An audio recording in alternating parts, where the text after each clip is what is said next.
अस्सलाम वालेकुम students, welcome to lecture number 23। ये पीडीएफ फाइल्स के अंदर 25 है, लेकिन लेक्चर बल्कि 23 नहीं 24, लेक्चर नंबर 24 है ये। तो पीडीएफ फाइल्स के अंदर 22 है, लेकिन एक्चुअल जो है नंबर ऑफ़ लेक्चर्स के हिसाब से ये 24 पे आ चुका है। तो लास्ट लेक्चर्स के अंदर हमने जो है कैपेसिटर्स और इंडक्टर्स को देखा था कि किस तरीके से वो बिहेव करते हैं, क्या उनकी प्रॉपर्टीज़ हैं और क्या उनका करंट वोल्टेज का आपस में रिलेशनशिप है। और रेजिस्टर्स के केस में हम पावर जो है एब्जॉर्ब्ड जो है वो एक निकालते होते थे, डिसिपेट कितनी की है रेजिस्टर ने। पर यहाँ पे पावर को निकालने के बजाय हम लोग जो चीज़ एवेल्यूएट करते हैं वो ये कि कितनी एनर्जी स्टोर की है, कितनी एनर्जी रिलीज़ की है। तो अब हम ज़रा ना आगे एक स्टेप मूव करते हैं और देखते हैं कि अगर किसी सर्किट के अंदर एक रेजिस्टर लगा है जो कि पावर डिसिपेट करता है और एक कैपेसिटर लगा है जो कि एनर्जी को स्टोर करता है, तो जब लेट से एक कैपेसिटर के क्रॉस एनर्जी को स्टोर करा के आप एक साथ रेजिस्टर लगा देते हैं उसके, तो किस तरीके से वो सर्किट उस तरीके जो है बिहेव करेगा। तो इसको हम सोर्स फ्री आरसी सर्किट कहेंगे, जिसमें चार्ज्ड कैपेसिटर के साथ रेजिस्टर लगा हुआ है, लेकिन सोर्स एज सच आपको नज़र नहीं आ रहा। आपने जिस स्टेप से सॉल्व करना शुरू करना है, ठीक है, तो आप समझें कि आपने कैपेसिटर को चार्ज किया, चार्ज करने के बाद आपके पास एक स्टॉप वॉच है। उस स्टॉप वॉच के अंदर आपने जो है ना, जैसे ही चार्ज करके रेजिस्टर कनेक्ट किया उसी वक्त आपने स्टॉप वॉच का टाइम स्टार्ट कर दिया। तो जैसे जब आपने सॉल्व करना शुरू करना है तो वो टाइम t ग्रेटर देन 0 के ऊपर आपने सॉल्व करना है और आपको पहले बता दिया जाएगा कि इसके क्रॉस क्या वोल्टेज इनिशियली स्टोर्ड है, और फिर आपने देखना क्या रिजल्ट्स आपके पास आते हैं। तो सोर्स क्योंकि ऐसे सर्किट में नज़र नहीं आता, तो इसको सोर्स फ्री आरसी सर्किट कहा जाता है। ठीक है, तो ये आपके पास जो है बुक के चैप्टर नंबर जो है 7 के अंदर से है। अच्छा, तो वही चीज़ें दोबारा कि आपने रेजिस्टर, कैपेसिटर, इंडक्टर्स को आपने देख लिया, एक्टिव कंपोनेंट्स को हमने नहीं देखा। इंडिविजुअली आपको पता चल गया था कि कैसे बिहेव करते हैं, लेकिन अब इनके कॉम्बिनेशन को साथ यूज़ करने को हम यहाँ पे देखेंगे। तो एक जो इनमें से होता है वो आरसी सर्किट और आरएल सर्किट जो हैं, जिसमें रेजिस्टर, कैपेसिटर तो आरसी कह देंगे और रेजिस्टर और इंडक्टर है तो आरएल सर्किट कह देंगे respectively. As simple as these circuits are, they find continual application in electronics communication control system as well. तो ये सिंपल दो एलिमेंट्स लगे हुए हैं, लेकिन प्रैक्टिकली ये बहुत ज़्यादा यूज़ होते हैं। और इनको सॉल्व करने के लिए, एनालिसिस के लिए हम किरचॉफ्स जो है लाज जो हैं, किरचॉफ्स लाज जो हैं, इनको अप्लाई करेंगे। डिफरेंस सिर्फ ये है कि प्योरली रेजिस्टिव के अंदर अलजेब्रिक सैम आपके पास होता था कि जी KCL है V1 प्लस V2 इस तरह करके आ जाता था इज इक्वल टू V। लेकिन यहाँ पे क्या होगा कि यहाँ पे आपके पास जो ये लॉज अप्लाई करके रिलेशन आएंगे वो होंगे डिफरेंशियल इक्वेशंस। ठीक है, क्योंकि करंट और वोल्टेज का अब रिलेशन आपके पास लीनियर जो है अलजेब्रिक सम के हिसाब से नहीं, बल्कि डिफरेंशियल इक्वेशंस के हिसाब से आएगा, जिनको सॉल्व करना थोड़ा मुश्किल है। तो क्योंकि इन सर्किट्स को सॉल्व करते वक्त जो आपके पास रिलेशन आएगा वो फर्स्ट ऑर्डर जो है डिफरेंशियल इक्वेशंस हैं, इसलिए इन सर्किट्स को फर्स्ट ऑर्डर सर्किट्स भी कहा जाता है। अब first order circuit is characterized by a first order differential equation. तो इसका मतलब कि जो बिहेवियर होगा वो एक फर्स्ट ऑर्डर डिफरेंशियल इक्वेशन की तरह का है। होपफुली आप लोगों ने डिफरेंशियल इक्वेशन सॉल्व की हुई है। अच्छा जी, तो इनिशियली जो है हम जो करेंगे वो हमारे पास हैं टू टाइप्स के फर्स्ट ऑर्डर सर्किट हैं, एक आरसी के साथ और आरएल के साथ। इस तरह के सर्किट को एक्साइट करने के भी दो तरीके हैं। पहला तरीका तो ये है कि जी इनिशियली कोई ना कोई कैपेसिटर के क्रॉस आपके पास जो है ना स्टोर्ड वोल्टेज अवेलेबल थी और आपने उसके बाद जो है सर्किट के अंदर कनेक्ट किया। या दूसरी चीज़ आपके पास होती है कि जी इंडक्टर है, इंडक्टर में से एक सर्किट में लगा के आपने चार्ज किया होता और करंट फ्लो कर रहा है, और फिर आप अपनी स्टॉप वॉच ऑन करेंगे एक साथ रजिस्टर लगा के, और इस केस में कैपेसिटर के साथ भी रजिस्टर लगा के। और फिर आप मेजर करेंगे। और दूसरा होता है कि आप सर्किट के अंदर स्विचेस इस्तेमाल कर लें। तो हम इन तमाम केसेस को बेसिकली आगे देखेंगे। ये इस तरीके से थ्योरेटिकल इन्फॉर्मेशन का आपको फ़ायदा नहीं होना जब तक हम प्रॉब्लम्स पे नहीं आते। अच्छा जी, अब सोर्स फ्री हमारे पास जो सर्किट्स हैं ना, वो या तो डायरेक्ट इस तरह के होते हैं या उनको सिंप्लीफाई करके इस तरह की फॉर्म के अंदर आप ला सकते हैं।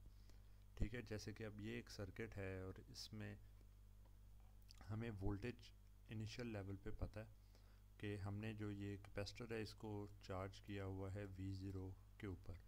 तो जैसे V0 पे चार्ज करने के बाद आप समझें कि जी जो स्टॉप वॉच है उसका बटन रजिस्टर के साथ लगा के बटन दबा दिया, और उसके बाद का हमने देखना कि करंट और वोल्टेज कैसे बिहेव करेगी। जो पिछला काम है वो हमारा उससे कोई लेना देना नहीं है। अच्छा, लेकिन of course initial condition switch को ऑन करते वक्त या जो आपने स्टॉप वॉच को ऑन करते वक्त क्या वोल्टेज थी वो आपको इधर गिवन है, उसके बगैर आप जो है ना सोल्व नहीं कर सकते। ठीक है जी, जब ये सारा कुछ आ गया हमारे पास, यही बातें सारी ना यहाँ पे लिखी हुई हैं। इनिशियली हमारे पास V0 वोल्ट्स हैं, time t equal to 0, stop watch जैसे ही मतलब कि ऑन करने से पहले या उस इंस्टेंट पे देख लें तो टोटल जो एनर्जी स्टोर्ड है वो हाफ CV0 आपके पास कैपेसिटर के क्रॉस स्टोर्ड है। अब जब सॉल्व करना है हमारे पास जो है बेसिकली कैपेसिटर के क्रॉस करंट ये है, रजिस्टर के क्रॉस करंट ये है। तो हमने जो है यहाँ पे KCL लगाते हैं तो IC plus IR is equal to 0। ठीक है, इस पॉइंट के ऊपर कि जी ये दोनों जो हैं इनका सम 0 के बराबर है।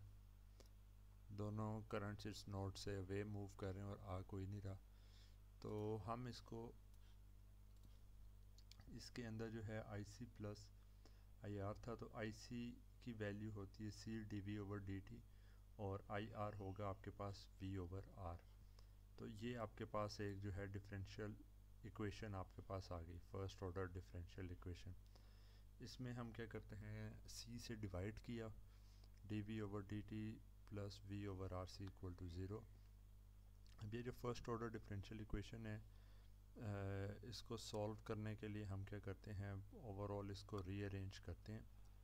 रीअरेंज किस तरीके से किया, इस वाले पोर्शन को हम अगली साइड पे ले गए और जो V था उसको इधर डिवाइड कर दिया और dt अगली साइड पे रख दिया। तो जब ये हमारे पास रिलेशन आता है उसके बाद हम क्या करते हैं, दोनों साइड्स पे इंटीग्रेट कर देते हैं। ठीक है, तो इस साइड को अगर हम करें इंटीग्रेट 1/V dV को is equal to minus 1/RC इधर रह जाता है, और इधर हम इंटीग्रेट कर देते हैं इसको 1 को dt से। तो जब हम ये इंटीग्रेशन करेंगे तो हमारे पास इसका रिज़ल्ट आ जाता है log नेचुरल b। इसका रिज़ल्ट आ जाएगा जो ये इंटीग्रेट करने पे -t/RC, और हमारे पास एक जो है ये इंटीग्रेशन का कांस्टेंट आ जाएगा जिसको हम log नेचुरल की टर्म्स में इधर लिख रहे हैं। ठीक है, तो ये c भी आप लिख सकते थे लेकिन कांस्टेंट्स के अंदर हम जो मर्जी इसको कर लें। तो हम ज़रा log नेचुरल की टर्म्स में लिख रहे हैं ताकि ना इसको इजीली सॉल्व किया जा सके। ये वाली जो चीज़ है इसको अगली तरफ लेके जाएंगे तो log नेचुरल में log natural of v minus log natural of a is equal to log natural of v/a। ठीक है, ये आपके पास बेसिक इसका रिलेशन है log नेचुरल के हिसाब से किस तरह से होता है। तो ये करेंगे, इसके बराबर आ गया, और फिर आप क्या करते हैं, दोनों टाइप साइड्स के ऊपर जो है ना e टू द पावर ले लेते हैं, मतलब log इनवर्स ले लेते हैं या e टू द पावर। ठीक है, दोनों साइड्स पे पावर ऑफ e लेते हैं तो ये आपके पास आ जाएगा v/t/a। a को ये अगली साइड पे ले आए और यहाँ पे e to the power of -t/RC। ठीक है, तो इसके अंदर अब जो है हमने आगे सॉल्व करना है तो t की जगह 0 प्लेस करते हैं। तो हमारे पास क्या आता है जी, v/0 is equal to a times E to the power of zero, वो 1 के बराबर होता है। तो v of zero is equal to A. v of zero हमें स्टार्ट में पता था कि जी v0 को हमने रखा है, ये देख लेना, इधर स्टार्टिंग कंडीशन ये डिफाइंड थी। जब आपने उसकी वैल्यू यहाँ पे प्लेस कर देते हैं तो ये आपके पास जो है इसका इनिशियल कंडीशन के बेस पे एग्जैक्ट सॉल्यूशन आपके पास आ गया। ठीक है, द नेचुरल, इसको नेचुरल रिस्पांस कहेंगे हम इस सर्किट का। The natural response depends on the nature of the circuit alone with no external sources. In fact, the circuit has a response only because the energy was initially stored in the capacitor. This shows that the voltage response of RC circuit is in exponential decay. हमें पता चला कि जी एक RC circuit के cross अगर आपने पहले से ये टाइम t है ना, ये ज़ीरो है टाइम t, और ये वाला जो है t इस डायरेक्शन में जा रहा है, तो आपने जो है क्योंकि पहले इसको v0 के ऊपर किया हुआ है, तो जैसे ही आपने अपना जो स्टॉप वॉच है रजिस्टर इसके साथ कनेक्ट करने के बाद स्टॉप वॉच ऑन किया, तो आपको पता चला कि ये एक्सपोनेंशियल की फॉर्म के अंदर इस तरीके से आपके पास डिके हो रहा है। तो आरसी सर्किट का नेचुरल रिस्पांस आपके पास एक डिकेइंग एक्सपोनेंशियल है। ठीक है, it's also called the natural response of the circuit. Voltage की यहाँ पे बात हो रही है, ये वी ऑफ टी हमारे पास है in terms of voltage and currents of the circuit itself with no external source excitation। ठीक है जी, ये हमने चीज़ एक सीख ली कि जी इस तरीके से सर्किट का रिस्पांस हमारे पास आता है। अच्छा, अब यहाँ पे हमारे पास क्या है, the natural response is illustrated graphically, मैंने भी पहले बनाया था, ये वही चीज़ है। Note that at time t equal to zero we have the correct initial condition. ठीक है, इसी के अंदर time t equal to zero के ऊपर अगर प्लेस करेंगे तो v आउटपुट आएगा, और जो आगे है वो इसी पॉइंट से रिड्यूस हो रहा है। तो क्योंकि ये मैच बिल्कुल ठीक तरीके से कर रहा है और हमें पता है कैपेसिटर के क्रॉस जो है इंस्टेंटेनियसली वोल्टेज चेंज नहीं हो सकती, तो यहाँ पे भी नहीं चेंज हुई, इसका मतलब है ये इक्वेशन आपने सही निकाली है। The rapidity with which the voltage decreases is expressed in terms of the time constant. जिस रेट के ऊपर ये डिके कर रहा है, अब ऐसे भी तो है ना ये डिकेइंग एक्सपोनेंशियल, तो ये भी हो सकता है। ठीक है, डिकेइंग एक्सपोनेंशियल तो इस तरीके से भी हो सकता है जो बहुत ज़्यादा टाइम के बाद जाके ज़ीरो तक पहुँचे। तो किस रेट पे डिके कर रहा है, वो उस चीज़ को हम कहते हैं टाइम कांस्टेंट। वो time constant of a circuit is the time required for the response to decay to a factor of 1/e। ठीक है, कि यहाँ पे अगर इसकी वैल्यू 100% थी, तो जिस टाइम के ऊपर जाके इसकी वैल्यू 36.8%, ये तो v0 की टर्म्स में है ना, तो परसेंटेज में देखेंगे इसको इससे डिवाइड करके 100 से मल्टीप्लाई करके, तो ये होगा 36.8%।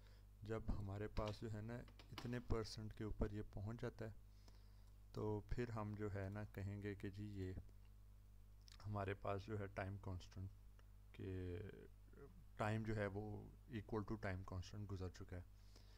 तो ये हम कैसे निकालते हैं, this implies that at t is equal to tau v0 of e to power of minus tau by R C is equal to v0 e to power of -1 is equal to this thing. अब इसमें अगर करें तो इसका मतलब क्या बनता है कि ये वाली चीज़ें और ये वाली चीज़ें तो सेम हैं, नेगेटिव साइन, तो इसका मतलब है tau is equal to R C. तो इस सर्किट का जो टाइम कांस्टेंट है वो आर सी है। आर को सी से मल्टीप्लाई करेंगे तो ये सेकंड्स या मिली सेकंड्स के यूनिट्स के अंदर जो है ना आपको टाइम बताएगा। अच्छा जी, ये चीज़ हो गई। तो हम इसको आर सी नीचे लिखने की बजाय हम लिख सकते हैं V of T is equal to V output E to minus T by tau. ठीक है, तो ये आपके पास जो है ना सर्किट का बिहेवियर आ गया। अब जो ये टाइम कांस्टेंट है, इसको ग्राफिकली अगर आपने जो है एक वैल्यूज़ फाइंड आउट की हैं इस तरीके से, तो आप ना ग्राफिकली इसको लिख भी सकते हैं, वो एवेल्यूएट कर सकते हैं। उसका क्या तरीका होता है कि यहाँ से आप ना एक टेंजेंट बना देंगे जो कि जिस पॉइंट के ऊपर, बल्कि टेंजेंट के लिए तो मैं लाइन भी यूज़ कर सकता हूँ, मेरे पास फंक्शन है ये लाइन आपने की जिस पॉइंट पे मिल गया। अब मुझे अगर कहा जाए कि जी मैं एक एक्सपोनेंशियल ड्रा करूँ जिसका टाइम लेट से इतना हो, तो मैं उसको जो है ऐसे करके ड्रा कर दूँगा। ठीक है, इसका टाइम कांस्टेंट इसके मुकाबले में 4 गुना है। तो इस तरह करके ना आप जो है मुख्तलिफ वेव फॉर्म्स का जो है ना टाइम कांस्टेंट और चीज़ें जो है वैल्यूएट कर सकते हैं। अब हमने जैसे कि पढ़ा था कि जी जो ओरिजिनल वैल्यू के मुकाबले में 36.8% जो है वो वैल्यू टाइम कांस्टेंट टाउ गुजरने पे होगी। तो लेकिन है कि ये डिकेज के बाद रुकता नहीं है, तो इसके मुकाबले में और फर्दर इसके 36.8% रिड्यूस्ड वैल्यू के ऊपर ये पहुंच जाएगा 2 टाउ के ऊपर। फिर इसी तरह करते करते आप अगर वैल्यू देखें ना ओरिजिनल के मुकाबले में, एक टाइम कांस्टेंट के बराबर टाइम गुजरेगा 1 टाउ के बराबर, तो इतना हो गया। 2 टाउ के बराबर हुआ तो 13%, 3 टाउ के ऊपर 4.9%, 4 टाउ के ऊपर 1.8% और 5 टाउ के ऊपर 1% से भी कम वैल्यू हो गई। तो हम आम तौर पे ये एक्सपोनेंशियल्स और ये चीज़ें ड्रा करते वक्त जो है ना, जब 5 टाइम कांस्टेंट्स जितना टाइम गुजर जाता है तो उसके बाद हम जो है कहते हैं कि जी ये तकरीबन जो है ना ज़ीरो के बराबर पहुंच चुकी है वैल्यू। वरना तो ये इन्फिनिट टाइम लगेगा ना इसको एग्जैक्ट ज़ीरो पे आने के लिए, लेकिन अप्रॉक्सीमेटली हम कह सकते हैं 5 टाउ के बाद ये इनिशियल जो था आपके पास जो रिस्पॉन्स था वो एक तरह का ख़त्म हो गया है। फॉर प्रैक्टिकल पर्पसेस, साइंटिफिकली या मैथमेटिकली तो ये इन्फिनिटी तक जो है आपके पास ज़ीरो के करीब तक होता जाएगा, लेकिन ज़ीरो तक पहुंचेगा नहीं। अच्छा, दूसरी चीज़ है कि अगर टाइम कांस्टेंट की वैल्यू कम है तो सिग्नल जो है वो तेज़ी से रिड्यूस करेगा, और टाइम कांस्टेंट की वैल्यू अगर ज़्यादा है तो सिग्नल आपके पास जो है वो स्लो रिड्यूस करेगा। अब ये जो है ये यहाँ से करके 0.5 पे है, ये दूसरा मैंने ड्रॉ किया ये 1 के ऊपर जाके आ रहा है, ये स्टार्टिंग पॉइंट नहीं ठीक मैंने चूज़ किया था, और ये वाला जो है ये तकरीबन 2 के ऊपर जाके आ रहा है अप्रोक्सीमेटली ना, इस तरह। यहाँ से मैंने थोड़ा ऊपर कर दिया था। तो ये हमारे पास जो है ना टाइम कांस्टेंट्स इस तरह से चेंज होने से ये इफ़ेक्ट आता है। तो दो सिग्नल हों, उनमें से एक का टाइम कांस्टेंट कम है, दूसरे का ज़्यादा है, तो इसका मतलब ये है कि पहले सिग्नल के अंदर जो है ना वो बहुत रैपिडली चेंज होगा और दूसरा स्लोली वेरिंग होगा। अच्छा, अब हम देखते हैं पावर एंड एनर्जी। यहाँ पे ये ना क्रॉस रेजिस्टर नहीं है, पावर जो डिसिपेट होगी वो होगी अक्रॉस रेजिस्टर, ठीक है, और जो एनर्जी है ये स्टोर्ड होगी अक्रॉस द एलिमेंट कैपेसिटर। तो वो उस हिसाब से है, यहाँ पे इसमें कंफ्यूज नहीं होना कि जी रेजिस्टर में एनर्जी जैसे स्टोर हो रही है। तो इसी सर्किट के अंदर पावर का रिलेशन आप लिखते हैं P of T is equal to V I R. V का रिलेशन तो हमने पहले निकाल लिया था, वी का रिलेशन क्या था, V zero E to minus T by tau.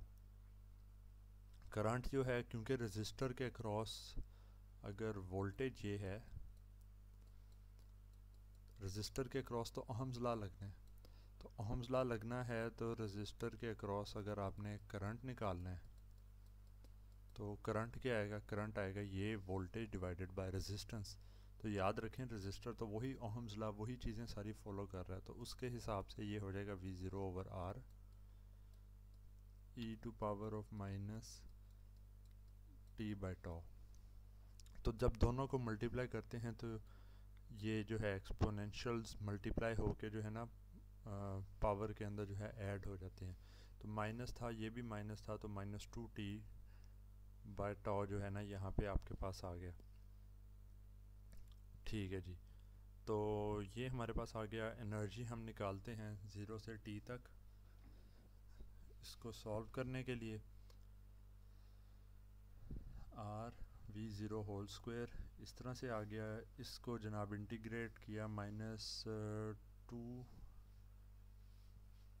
ये हमारे पास जो है डमी वेरिएबल इधर जो है ये लेमडा है, -2 लैम्डा ओवर टाउ जो है ना, -2 ओवर टाउ जो है वो बाहर आ जाएगी, उसके इन्वर्स से मल्टीप्लाई कर देंगे टाउ बाय 2 से, V output whole square over R यहाँ पे आपके पास उसी तरीके से रहा।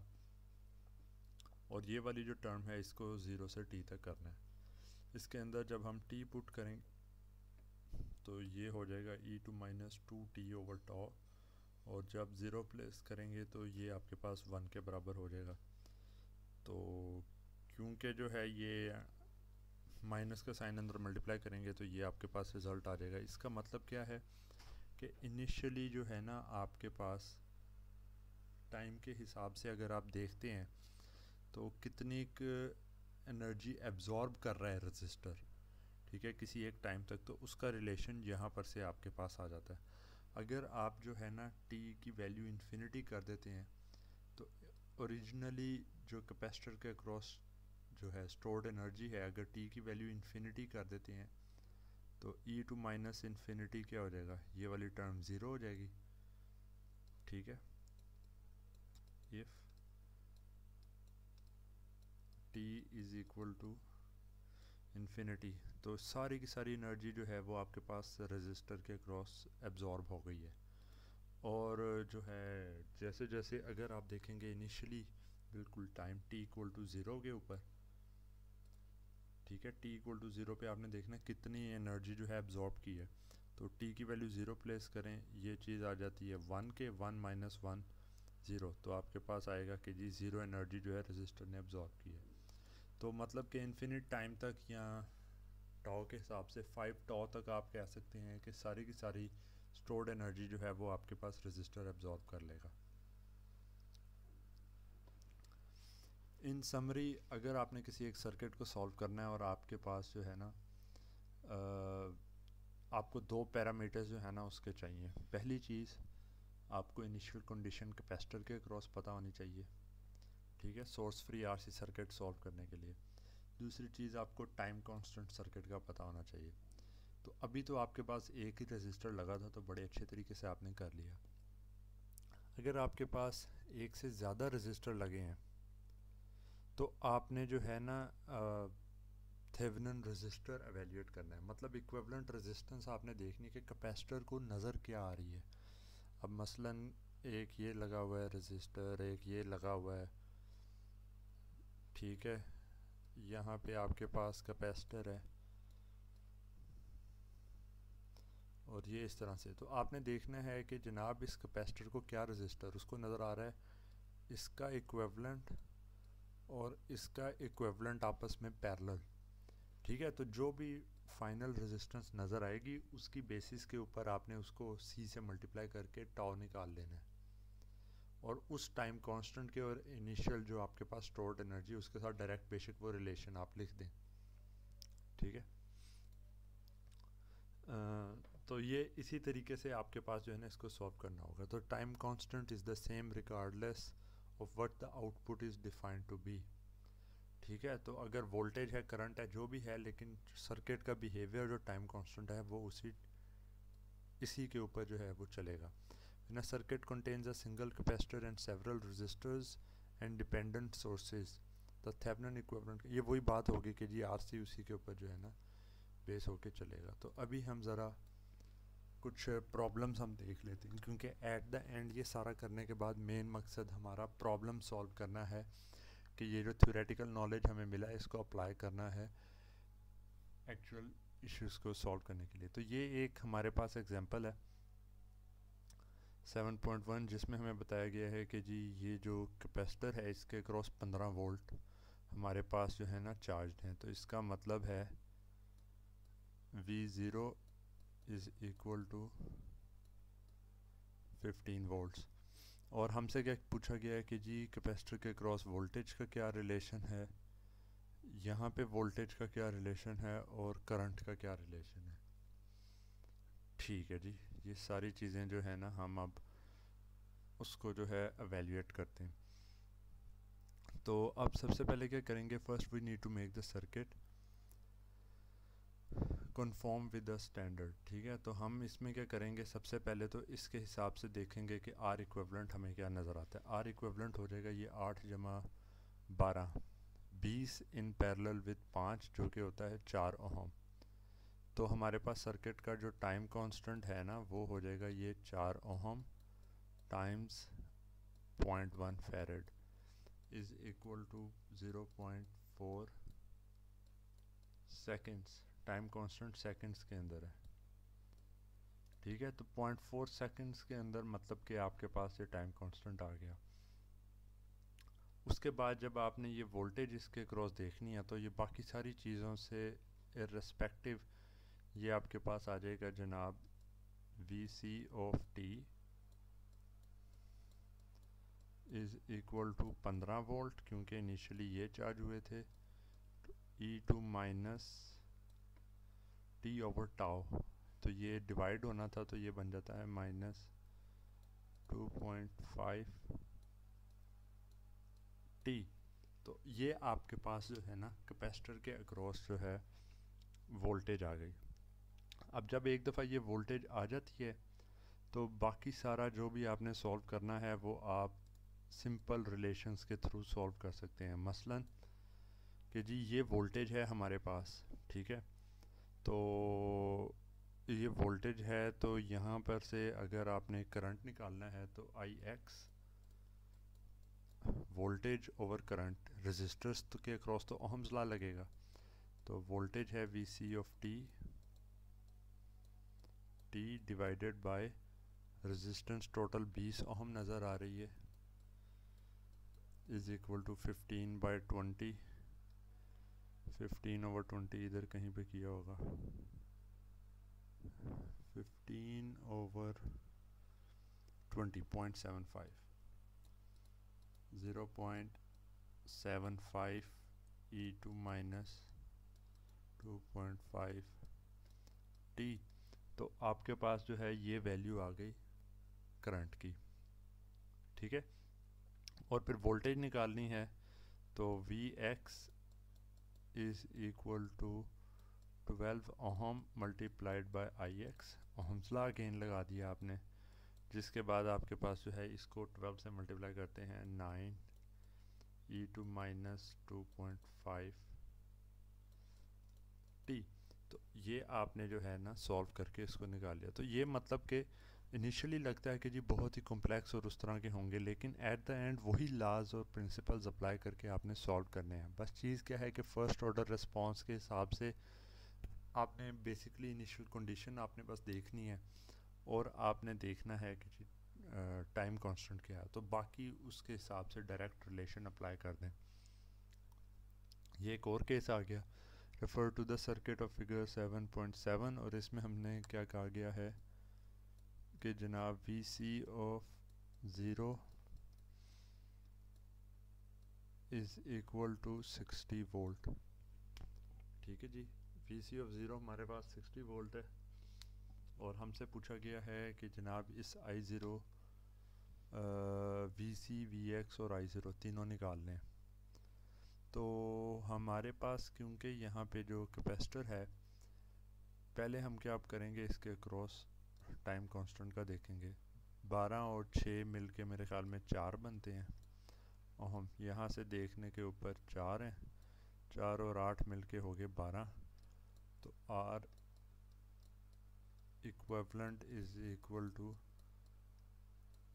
12 ओहम। टाइम कांस्टेंट अगर हम देखते हैं तो ये हो जाएगा 12 मल्टीप्लाइड बाय कैपेसिटेंस जो कि है 1/3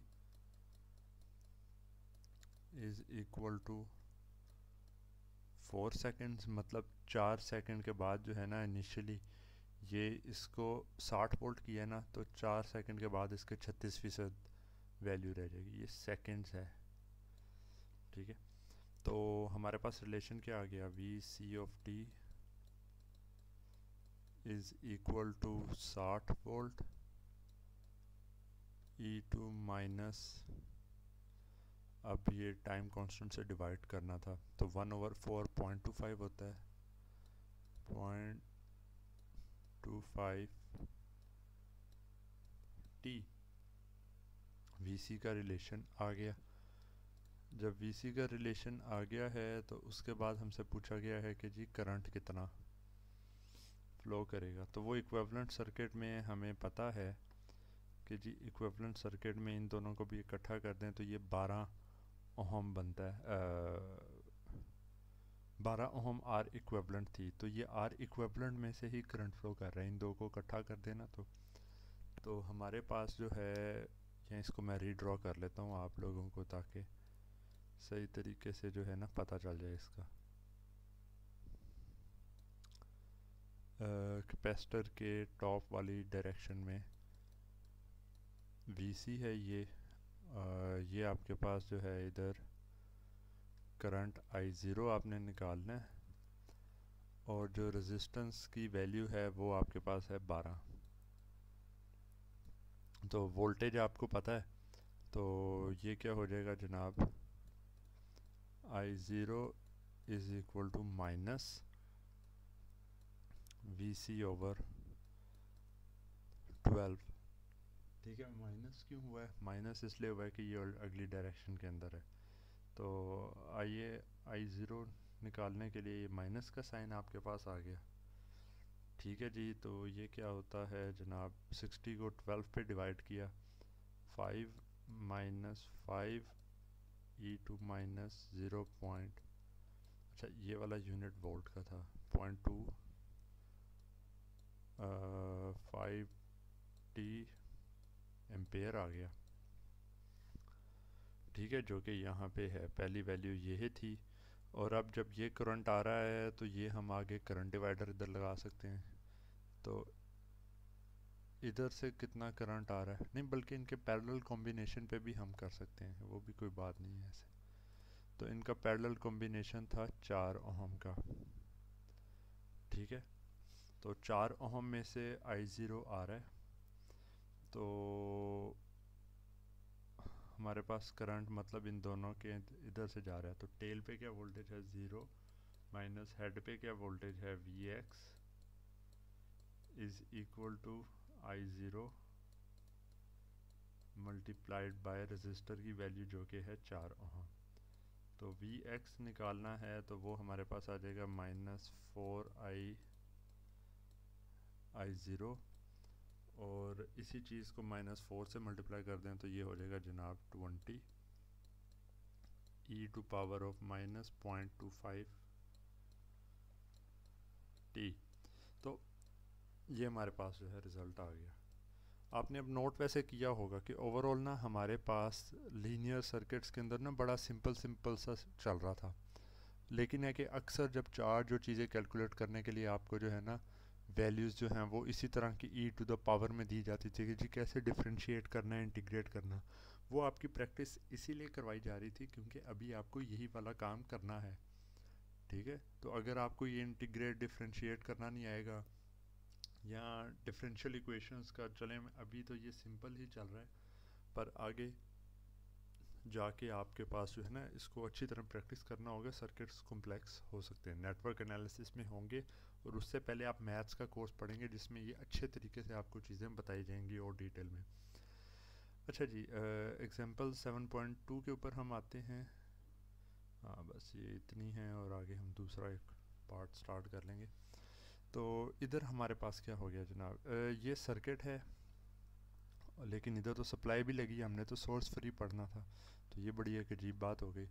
लेकिन उन्होंने कहा है कि जी जो स्टॉप वॉच आपकी है ना, आप यूँ समझें कि ये स्विच जो है ना क्लोज्ड है, सर्किट ऐसे बना हुआ है, और जैसे ही आपने स्टॉप वॉच के ऊपर अपना टाइम स्टार्ट करना है, आप ये एक स्विच है ये रास्ता खोल देते हैं। खोलने का क्या मतलब है कि जी इधर से कोई करंट नहीं फ़्लो कर सकता, तो इसका मतलब है ये रिमेनिंग हिस्सा रह गया। तो इन्होंने इनिशियल कंडीशन कोई नहीं दी, इन्होंने कहा जी बस टाइम t इक्वल टू 0 के ऊपर आपने स्टार्ट किया और आगे का सॉल्व करके बताएं।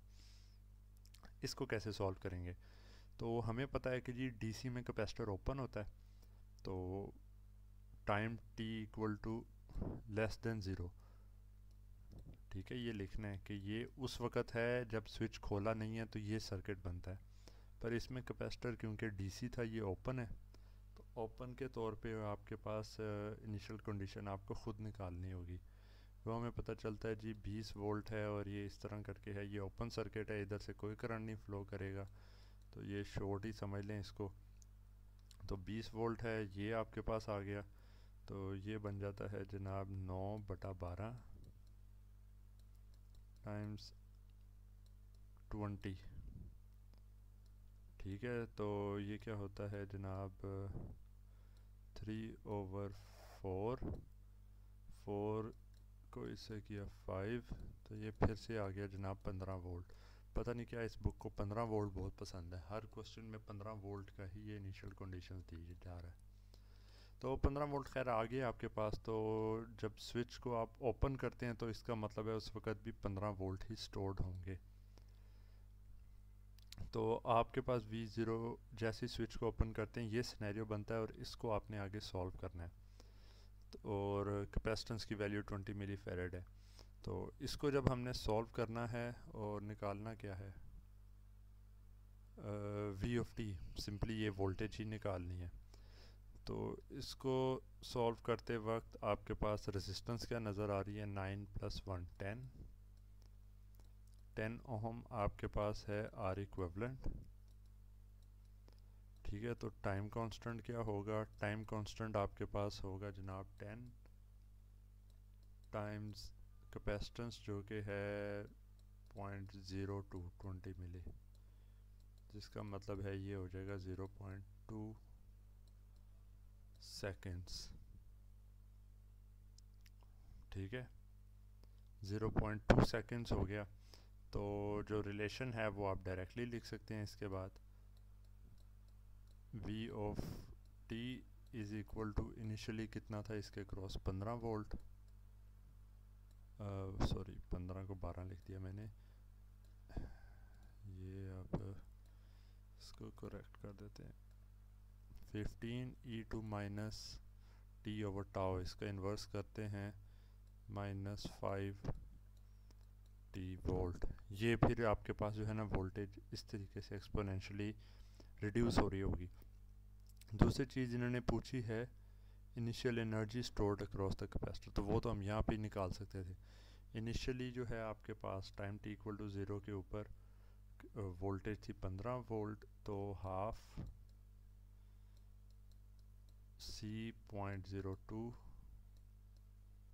ठीक है 20 मिली को, और V स्क्वायर हो जाएगा 15 का स्क्वायर होता है 225 1, तो ये बन जाता है 2.25 जूल। तो इतनी एनर्जी इनिशियली स्टोर्ड है। तो हमने ये पूरी प्रॉब्लम को सॉल्व कर लिया। तो मतलब मेन बस ये थ्योरेटिकल ये सॉल्व करने का प्रोसेस थोड़ा सा है कॉन्सेप्ट में, वरना इतना कोई इसमें कोई अजीब चीज़ है नहीं। आगे ये जो है हम कर लेते हैं इसको सॉल्व अपना प्रैक्टिस प्रॉब्लम को। अच्छा जी, यहाँ पे क्या किया गया है उसी तरह का काम है। ये कह रहे हैं कि जी हमने स्विच को जो है ओपन किया है t = 0 को। तो ओपन करने से पहले क्या होगा, ये जनाब इधर कनेक्टेड होगा और ये वाला हिस्सा जो है ना ये इसका ओपन होगा। तो उस केस में वोल्टेज अगर हमने यहाँ फाइंड करनी है तो वो हमारे पास होगी इन दो का पैरेलल कॉम्बिनेशन इस साइड पे नज़र आ रहा है। वो कितना होगा, 4 और 12 आई थिंक 3 ओहम है। ठीक है, तो VC ऑफ 0 माइनस भी इसको कह सकते हैं, लेकिन VC ऑफ 0 हम लिख देते हैं is equal to 3 ohm divided by 3, ये लगा है 6 ES। ठीक है, ये एक वोल्टेज डिवाइडर लगने लगा है। 3 + 6 टाइम्स 24। ठीक है, तो ये बन जाता है 1/3 बेसिकली बन गया times 24 is equal to 8 volt. ठीक है, सेकंड हम क्या चीज़ करते हैं कि जी अच्छा इनिशियल कंडीशन आ गई उस, लेकिन टाइम कांस्टेंट जो है ये t = स्विच के खुलने से पहले का नहीं निकाल लेना। ठीक है कि जी इधर ये रजिस्टर आ रहे हैं, उसके लिए आपने क्या करना है, सेकंड सर्किट बनाना है। ये तो खाली इनिशियल कंडीशंस आ गई। सेकंड सर्किट जब आप बनाएंगे उसमें आपके पास होगा कि जनाब ये कैपेसिटर खाली लगा है, ये वाला हिस्सा ओपन हो गया स्विच के खुलने से। इनिशियली इसके क्रॉस जो वोल्टेज थी वो आपके पास है 8 वोल्ट है, और ये इन दोनों का पैरेलल हो गया जनाब 3 ओहम है। कैपेसिटेंस की वैल्यू 1/6 फेरेड है, और पूछा क्या गया हमसे, वोल्टेज ही पूछी गई है, वी ऑफ टी हमसे पूछा गया। तो इसको ये वी सी ऑफ ज़ीरो लिखना ज़रूरी है, क्योंकि मैंने जब इधर लिख दिया वी ऑफ टी है और 8 वोल्ट, तो आप कहीं ये ना समझें कि 8 वोल्ट फिक्स रहेगा। ये सर्किट है, निकालना है आंसर। तो इसमें हमारे पास क्या होगा जनाब, कोई मसला नहीं, V C of T is equal to initially कितना स्टोर था 8 वोल्ट। अच्छा टाइम कांस्टेंट नहीं निकाला, पहले टाइम कांस्टेंट निकाल लेते हैं। वो क्या होगा जनाब, capacitance time resistance 1/6 times 3 is equal to 1/2। तो यहाँ पे आ जाएगा 8 E to power of minus 2t, इसका इन्वर्स। ये मेरे ख्याल में तो ये बाकी चीज़ें जो आपने की हैं उसके मुकाबले में एक आसान से क्वेश्चंस आ गए हैं। तो अच्छा जी, ये हमने निकाल लिया। आगे हमसे क्या पूछा गया कि जी एनर्जी, तो वो हमें पहले ही पता है कि एनर्जी क्या होती है। एनर्जी हमारे पास अक्रॉस कैपेसिटर आ जाएगी हाफ कैपेसिटेंस की वैल्यू 1/6 टाइम्स 8 का स्क्वायर। तो ये हो जाता है जनाब 64/12 इज़ इक्वल टू 32/6। जिसको सॉल्व करेंगे तो ये 5.33 आपके पास जूल्स आ जाएंगे। ठीक है, तो ये आपने जो है इस चीज़ को भी सॉल्व कर लिया। अच्छा, तो क्योंकि हमारे पास जो है सोर्स फ्री जो है आरएल सर्किट्स जो हैं वो भी बिल्कुल इसी तरीके से ऑपरेट करते हैं, तो इसलिए जो है ना साथ ही मैंने ये दूसरा पोर्शन भी शुरू कर दिया। देख लेते हैं कितना हमसे सॉल्व होता है। कुछ इसकी प्रॉब्लम शायद रह जाएंगी, वो नेक्स्ट लेक्चर के अंदर जो है ना हम कर लेंगे, और आपके जो है एग्ज़ाम से रिलेटेड क्वेश्चंस भी मैं कुछ ना कुछ आंसर करूँगा उसमें। तो यहाँ पे हमारे पास टाइम है, तो इसी को आगे कंटिन्यू करते हैं कि जी अगर कैपेसिटर की बजाय इंडक्टर लग जाए तो क्या होगा। ठीक है, source free RL circuit and problems, ये भी हमारे पास जो है टेक्स्ट बुक का 7th चैप्टर का है, वहाँ से मटेरियल लिया गया। अच्छा जी, सोर्स फ्री आरएल सर्किट, यहाँ पे हमारे पास फ़र्क क्या होगा। पहली चीज़ कि कंटिन्यूटी अप्लाई होती है इंडक्टर के क्रॉस। कंटिन्यूटी का क्या मतलब है कि वो जो पैरामीटर है इंडक्टर के क्रॉस करंट की कंटिन्यूटी का मतलब ये है कि जो करंट है वो सडनली चेंज नहीं होगा। इसका मतलब है कि फ्री रिस्पॉन्स से पहले इनिशियली कुछ ना कुछ मैग्नेटाइजेशन की वजह से आपने एक करंट स्टोर करवा दिया I0। तो जैसे ही, जिसकी वजह से एनर्जी जो बनती है वो हाफ LI0 है, और इतनी स्टोर कराने के बाद आपके पास जो है ना इसको आप स्टार्ट करेंगे लेट से इस डायरेक्शन में, मतलब कि करंट इनिशियली जा रहा था, तो आपने VL था और इसकी डायरेक्शन प्लस माइनस के हिसाब से इसलिए किया है कि ये इनिशियली जो है करंट को एब्जॉर्ब कर रहा था। तो एब्जॉर्ब करने के बाद आपने जैसे ही अपनी स्टॉप वॉच स्टार्ट किया टाइम t=0, तो ये करंट आपके पास इस डायरेक्शन, और रेजिस्टर कनेक्ट किया तो करंट उसी डायरेक्शन में फ़्लो करेगा, और साथ आपके पास जो है रेजिस्टर लगा हुआ है। तो यहाँ पे हम अगर जो है KVL अप्लाई करें, ठीक है, पहले हमने क्या अप्लाई किया था, हमने KCL अप्लाई किया था कैपेसिटर के केस में। इधर अगर KVL अप्लाई करें तो VL plus VR is equal to 0, जिसका मतलब है LdI/dt plus RI is equal to 0। ठीक है, क्योंकि वोल्टेज के साथ इधर रिलेशन ये आता है। तो ये आपके पास आ गया, इसमें L को डिवाइड कर दिया, रीअरेंज किया, दोनों साइड्स के ऊपर आपने जो है करंट को इधर ले आए और dt को अगली साइड पे ले गए। इंटीग्रेट किया तो log नेचुरल आई इधर आ गया और minus R T over L. तो इसको जब सॉल्व करते हैं तो आपके पास जो है इधर ये चीज़ रह जाती है log natural I of T minus log natural of I zero. ठीक है कि करंट की वैल्यू इनिशियल कंडीशन में क्या थी, log natural of I zero is equal to minus R T over L.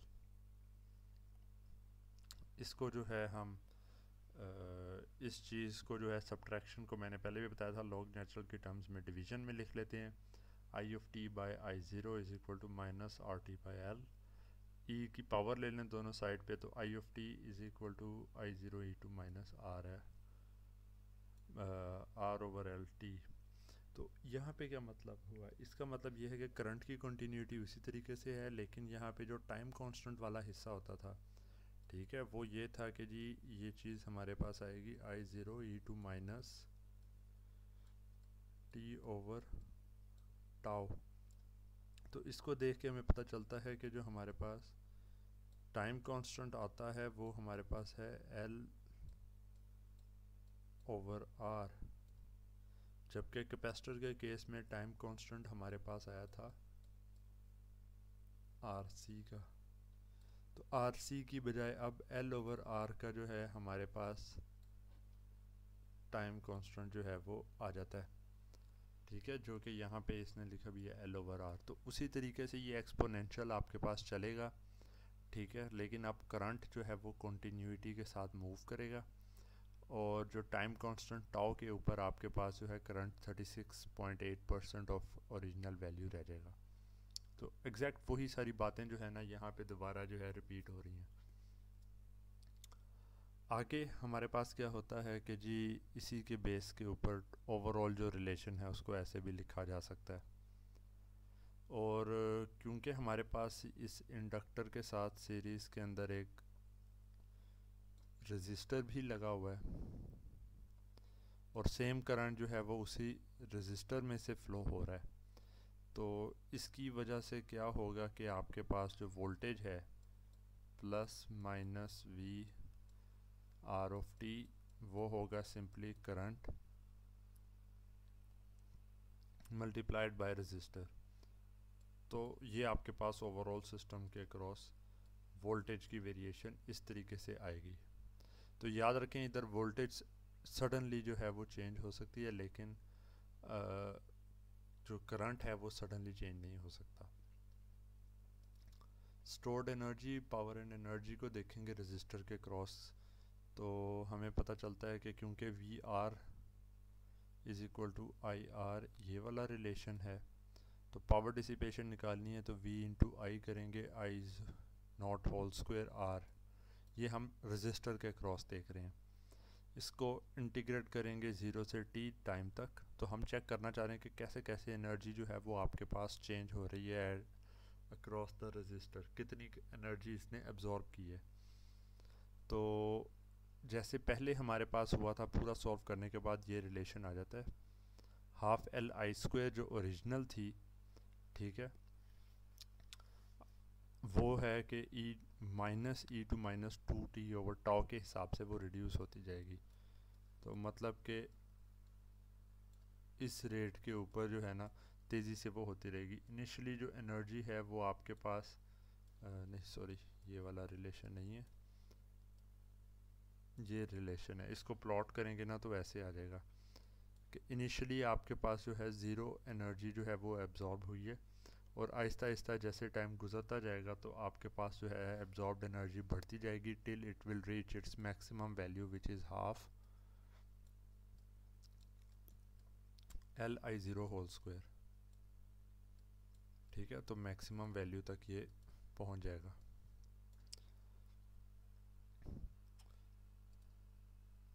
अच्छा, तो time constant with multiple resistors उसी तरीके से जैसे पहले थे आपके पास, यहाँ पे भी आपके पास मल्टीपल रजिस्टर्स के साथ आपने उसी तरीके से इसे सॉल्व कर देना है।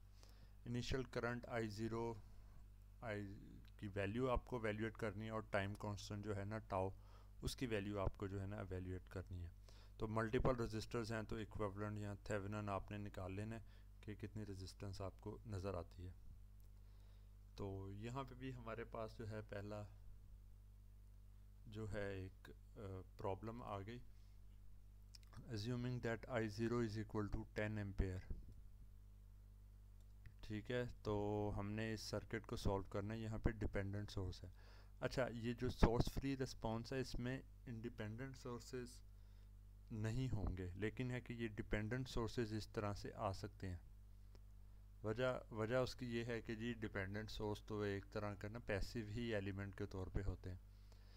तो ये बस इन मेरे हिसाब से तो इन प्रॉब्लम्स में ये इंट्रोड्यूस करवाया गया ताकि इनकी कॉम्प्लेक्सिटी थोड़ी बढ़े, वरना तो वो सिंपल RC RL वो करते करते इतना कोई मसला नहीं उसमें रहता। तो ये हमारे पास सर्किट है और इसको हमने जनाब अब सॉल्व करना है। 10 एम्पेयर हमारे पास इनिशियली, I0 की वैल्यू तो इन्होंने मतलब कि ख़ुद बता दी है कि 10 एम्पेयर है।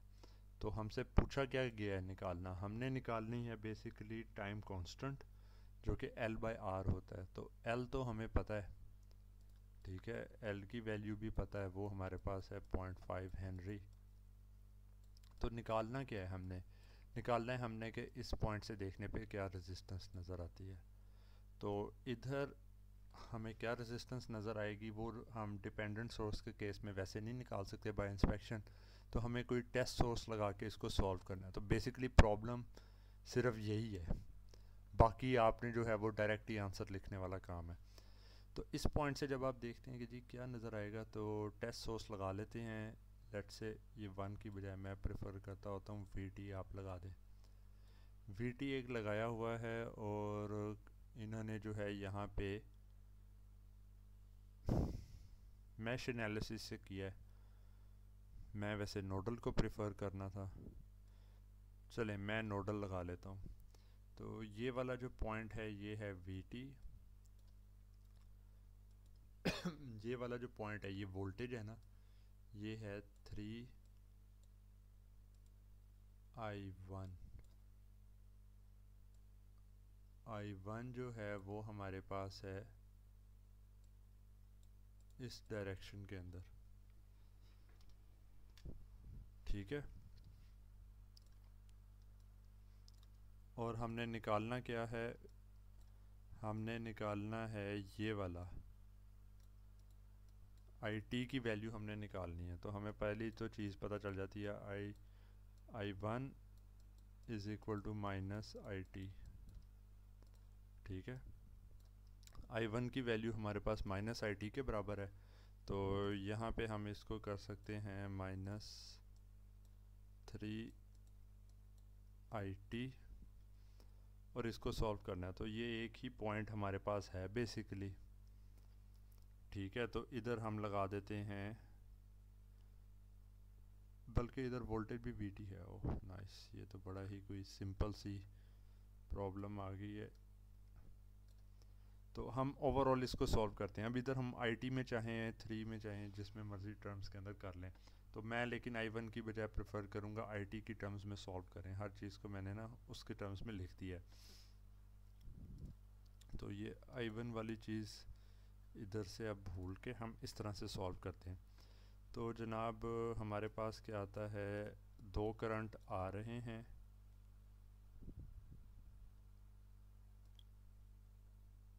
ये वाला करंट भी मैं कहता हूँ कि जी इधर को आ रहा है, नहीं चलें अगली तरफ ही कर लेते हैं।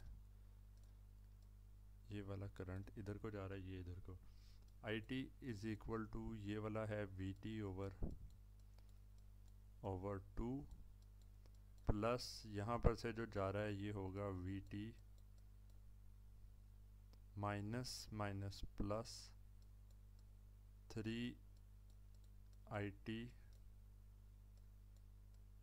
ओवर 4 से मल्टीप्लाई किया तो ये चीज़ आ जाएगी जनाब 4IT is equal to 2VT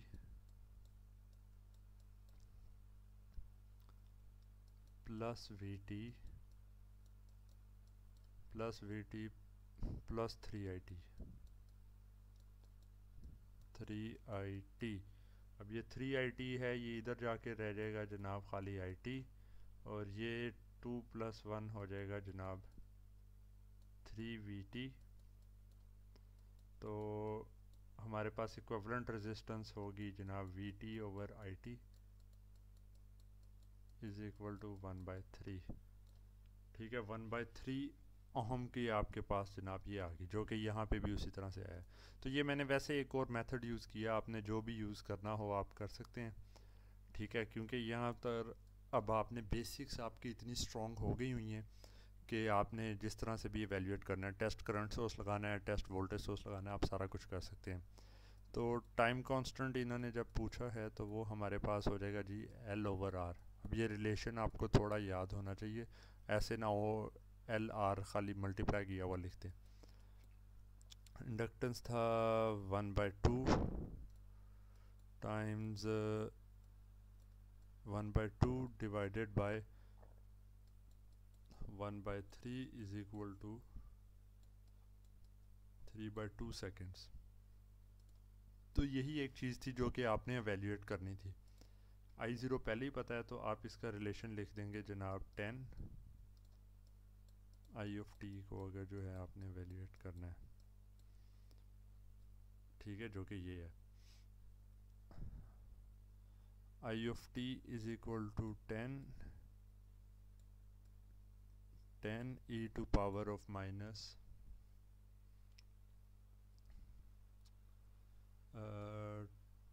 2/3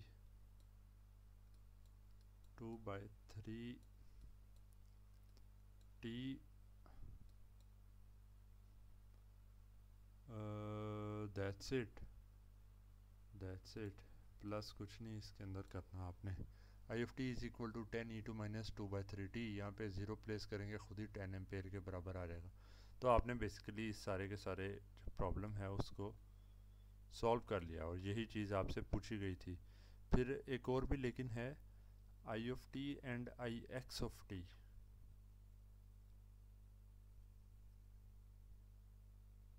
ठीक है जी, तो I(t) आपके पास जब आ जाता है, ये इसी प्रॉब्लम का आगे भी हिस्सा होना चाहिए कोई, प्रोबेबली शायद वो इसमें डाला नहीं है मैंने। तो I(t) आपके पास आ गया। ठीक है जी, फिर उन्होंने कहा है कि जनाब Ix(t) क्या होगा। तो Ix(t) निकालने के लिए हम क्या करते हैं, V is equal to L di/dt। ठीक है, मैं क्या करूँगा कि जी इसके अक्रॉस वोल्टेज निकाल लेता हूँ। तो वोल्टेज जो है वो ऑफ कोर्स मेरे पास नेगेटिव आनी चाहिए क्योंकि करंट रिड्यूस हो रहा है, पर चलें वोल्टेज निकालता हूँ। वोल्टेज क्या आएगी, रिलेशन ये था 10 e टू माइनस 2/3t, इसका डेरिवेटिव लिया तो ये हो जाएगा जनाब -20/3 -20/3 e to -20/3 e to minus 2/3 t volt ये है। तो जब इसके क्रॉस हमने निकालना है करंट I(x), वोल्टेज यही इसके क्रॉस आ रही है, जो इंडक्टर के क्रॉस वोल्टेज है वही रजिस्टर के क्रॉस भी हमारे पास आ रही है। तो I(x) जब हमने निकालना है ना तो वो हमारे पास हो जाएगा V/2। तो ये बन जाएगा जनाब -10/3 e to minus 2/3 t ampere. ठीक है, तो ये हमारे पास जो है ना वो भी एक रिलेशन आ गया। तो मतलब एक करंट आ जाए तो आगे KCL KVL लगा के आप उसके साथ बाकी चीज़ें निकाल सकते हैं। तो यहाँ पे एक और ये इसके से रिलेटेड जो है प्रैक्टिस प्रॉब्लम कर लेते हैं टाइम, क्योंकि हमारे पास थोड़ा बहुत है। तो जी यहाँ पे हम क्या करेंगे, ये भी उसी तरीके से है। हमसे पूछा गया है I और Vx कि ये करंट क्या है और ये वोल्टेज क्या है। तो सॉल्व अप इसको करना है तो हमें पहले देखना पड़ेगा कि जी इस साइड से हमें रेजिस्टेंस क्या नज़र आ रही है। तो रेजिस्टेंस देखने के लिए हम टेस्ट सोर्स लगाएंगे। टेस्ट सोर्स हम क्या करते हैं, हम इस पर टेस्ट करंट सोर्स लगा लेते हैं। उसकी वजह यह है कि यहाँ पे सीरीज़ में कुछ कंपोनेंट लगे हैं, तो मेरे ख्याल में ना उससे आसानी हो सकती है। ये जनाब है +-2 Vx है, यहाँ पे जनाब +-Vx है। ये 1 ओहम का है, ये 2 ओहम का है, और यहाँ से आते आते ये जो है 6 ओहम का है। तो ये जो करंट मैंने लगाया है IT, इसको कह देता हूँ, तो ये जो लूप है ये होगी जनाब IT की, और जो सेकंड लूप है इसको मैं कह देता हूँ I1 का। ठीक है जी, तो ये 2 लूप्स हैं, और इनके साथ जो है ना इस सर्किट को सॉल्व करके टारगेट क्या है कि मैंने निकालना है VT, वोल्टेज निकालनी है इसके cross in terms of IT। तो सॉल्व करेंगे, पहले के क्रॉस रिलेशन लगाते हैं। तो जी हमारे पास क्या आता है, वो तो IT ही है, टेस्ट सोर्स लगा दिया था, तो ये तो मसला ही ख़त्म हो गया। दूसरे के क्रॉस लगाते हैं। ठीक है जी, तो दूसरे के क्रॉस हमारे पास क्या चीज़ आएगी, तो जो सेकंड के क्रॉस रिलेशन आता है वो हमारे पास आता है जनाब -2Vx